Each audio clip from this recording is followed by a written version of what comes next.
Dinas Pemadam Kebakaran dan Penyelamatan Kota Bandar Lampung membantu memadamkan api yang membakar rumah warga di Jalan Samratulangi, Kelurahan Penengahan, Kecamatan Kedaton, Kota Bandar Lampung pada Minggu 6 Juli 2025 sekitar pukul 8 malam.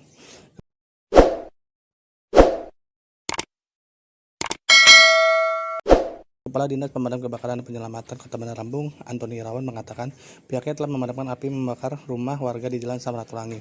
Menurut keterangan Pak Arif selaku Ketua RT setempat, penyebab terjadi kebakaran tersebut diduga bermula adanya korsleting listrik dari kamar belakang yang digunakan untuk setrika pakaian rumah. Lalu api merambat ke bagian atap rumah dan membakar 45% bagian rumah.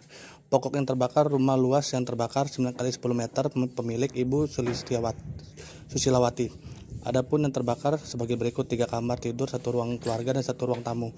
Sementara untuk dapur, kamar mandi, dan ruang gudang dalam kondisi aman. Ia menyebut tidak ada korban jiwa dalam kebakaran tersebut karena saat itu rumah dalam keadaan kosong. Pihaknya menerjunkan 4 unit mobil pemadam kebakaran ke lokasi.